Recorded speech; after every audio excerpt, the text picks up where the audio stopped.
Hark the herald angels sing, glory to the newborn King. Peace on earth and mercy mild, God and sinners reconcile.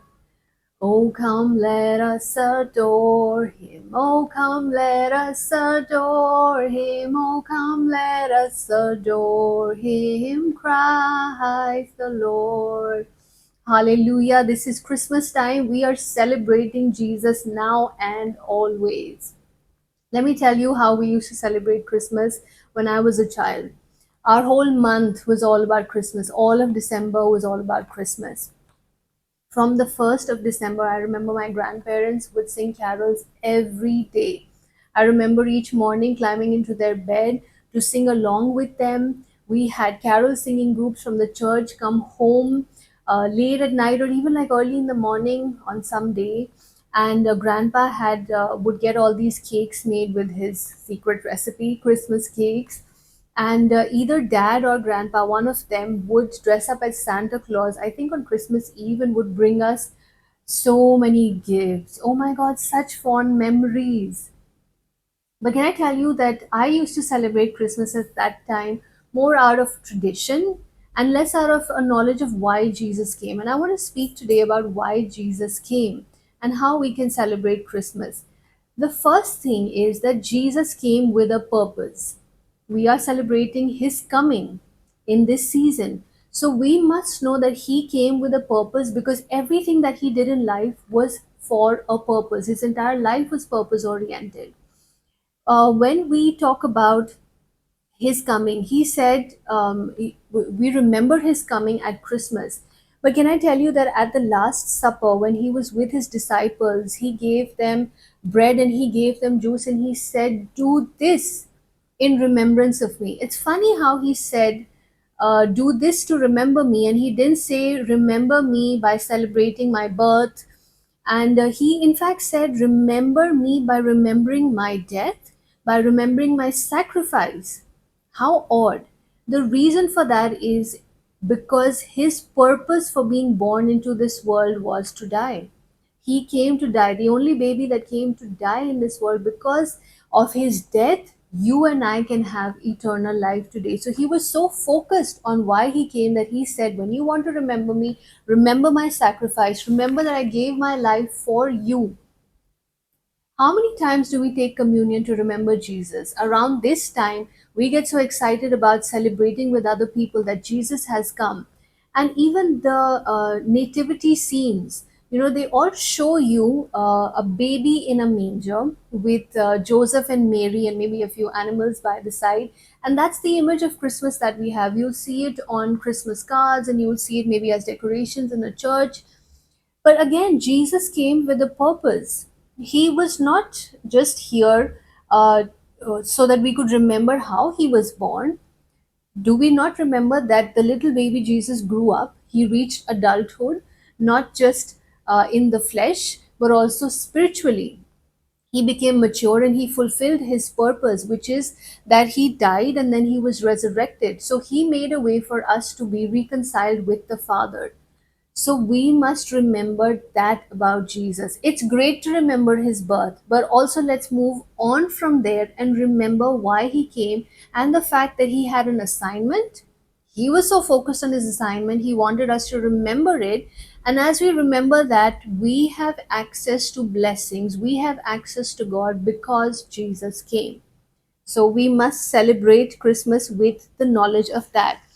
And when he came into the world the first time, he came as a baby. That is what we call Christmas. Do you know there is a second Christmas? Because he is coming back a second time. But he's not coming as a baby, he is coming as King of Kings and Lord of Lords. So, are you preparing for that second Christmas? Let me read to you a verse here. It's from Luke 2, verse 11. It's when the shepherds were sitting at night watching their flocks, and an angel came to them and declared the good news. The angel said, "For there is born to you this day in the city of David a Savior who is Christ the Lord." So, what is Jesus? He is Savior because he saves us. He is Christ because he is the anointed one, and that means he has supernatural ability to set you free. and he is Lord. He is Lord over all. There is no one above him. There is no name that is higher than his name. Hallelujah. So that is what Jesus is. And we must celebrate him every day, remembering that. Then he came to establish a kingdom. Many people think that he came to bring a new religion, a new way of getting to God. He didn't come to bring a religion. You know what a religion is? It's a set of rules, it's an outer code. So the idea is that if you were to keep these rules, then maybe one day you could reach God. No way. Without Jesus, you and I were spiritually dead. We could not have kept any amount of rules that would qualify us to be reconciled with God. God knew it, and that is why He took the initiative and He sent Jesus. Without Him, we could not get back together with God. So when Jesus came and He laid down His life, the door was open for us to now have a relationship with God. So that is what He came to do. He came to establish a kingdom, and in the kingdom, God is king. Jesus is king. We don't argue with a king, it's not a democracy. We don't argue with him, we obey him and we follow him. And he protects us. In the kingdom, God is king and he wants us to be like him. The children of a king also will have something kingly about them, right? So God rules the heavens as king and he has given the earth to man to rule as his children. So he wants to show us how to rule our world. When we see him, how he does things, he wants us to replicate that on the earth. Now, we may not feel very kingly, maybe our situations are overburdening us. But when you submit to the authority of God, he releases authority upon you. So, as you come under God's authority, he gives you the power to rule and reign. What does that look like? What does a life of power, of authority look like? You know, when you have that, your relationships begin to prosper. The chaos in your life goes away, and peace and joy come in. Your finances become better. Your mental health becomes better. That is what somebody who lives a life of authority on the earth looks like. Isn't that what we should aim for? Because that is one of the blessings that Jesus came to give us. So he came to establish a kingdom. Things work so differently in the kingdom versus how they work on earth. On earth, if somebody mistreats me, our natural reaction would be to get back at them. But the kingdom says, forgive. Leave vengeance into the hands of God. Forgive, love, move on. So it's a whole new world. We must not miss out on all the blessings that Jesus came to give us. Now, he came to do the Father's will, not his own will. And he made that very clear. I have come to do not my will, but the will of the Father. And he teaches me that. So I have understood that if I want to live a life that is fulfilled, if I want to live up to my highest potential, then I need to lay down my life and do the will of God. Why is my will not good? Because my will, as a person separated from God, it is coming from my selfish desires. It is coming from, my, I would be ruled by the flesh if I was separated from God. And the flesh is directed by the senses. I would not be a spiritual person, I would be a fleshly person. That is why I'm saying that we would be fleshly people when we are separated from God.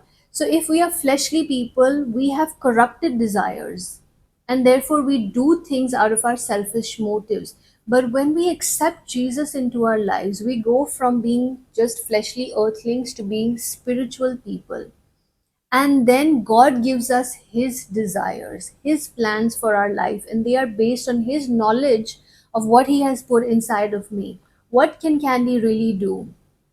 It's funny that I don't actually know what all I can do because I didn't put that potential in me, but God did.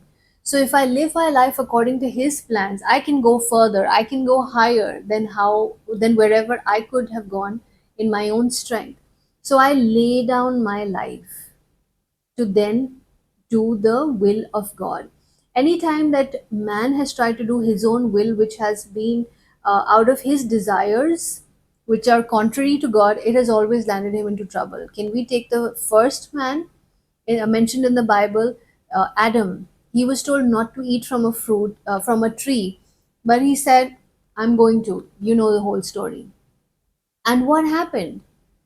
David had a selfish desire. He looked at a woman and he desired her. She was married. He ended up being a murderer just to get her. So you can see that our desires lead us down a very dark path. But whenever we follow the will of God, perfect example, Jesus, following the will of God is not always easy. Yes, it took him to the cross, but can I tell you that it was not over then? It also may have taken him to the tomb, but he conquered death and he came as the King of Kings. Hallelujah. So when we follow the will of God, we can do so much more with our lives. Hallelujah. Because he has the original intent for our lives. Before I really understood what Jesus came to do and I really surrendered to him, I had many plans for my life. But there came a time when I saw that doors were being shut in my face and I couldn't tell what was going wrong. And then God revealed to me that he wanted me to do something different. He had a different set of idea or plans in his mind for my life. And then I understood that all the things that were not working, all the rejections, I shouldn't take it as I'm a failure. I should take it as, wait, I'm being redirected. I'm not meant to go there. So God has shut that door, but he's opening another door for me. And that is when I understood that he has called me to preach. He has put a prophetic anointing upon me. His Shekinah glory is upon me. Hallelujah. And one day he said to me, I have prepared people and places for you. What that means is that in my area of influence, he already has the who and the what and the where. I could not have done that in my own strength because I don't know who would be the right people, what is the right place. Only God could have done it. So He has already done these things and He wants to reveal them to me. So as I lay down my will, He shows me things that are so big that I never thought I could do them. And I'm only able to do them because He helps me. So I want to encourage you today, if you are maybe if you're hearing about Christmas for the first time, or if you're hearing about the deeper meaning of Christmas, maybe you are a Christian, but you've also only celebrated Christmas in a traditional way till now, but you are saying, hey, you are speaking to me, and I realize that there is something more in this story here. The first step to living a life of purpose, something that I am doing now because I have understood what Jesus came to do. The first step to living a life of purpose is to receive Jesus into your heart. I'll pray a simple prayer. Just repeat after me, and that after that prayer, you can now start expecting that God will speak to you. He will redirect you to bigger opportunities and to even better relationships. So just close your eyes and repeat after me. Father, I come to you in the name of Jesus. Forgive my sins. I believe Jesus died for my sins to be forgiven. I receive his sacrifice. I receive forgiveness. I am a new creation. I accept him as my Lord. I am removed from the kingdom of darkness and now I am in the kingdom of light. From today, I am a child of God. In Jesus' name, amen. If you have prayed that prayer now, you have really received the gift of Jesus Christ into your life. And the next thing to do is ask the Lord to give to you His Spirit, the Holy Spirit. He is the guide. He is God on this earth right now. Ask God and say, Father, I want the Holy Spirit. I want the gift of speaking in tongues. Give me that gift. And once you receive that, you will receive directions from God, you will receive instructions from God, and you can then be preparing for the second Christmas. Again, very Merry Christmas to you. I hope you have a great Christmas this year. Looking forward to the adventures God has for us in the new year. I will see you next time. Merry Christmas.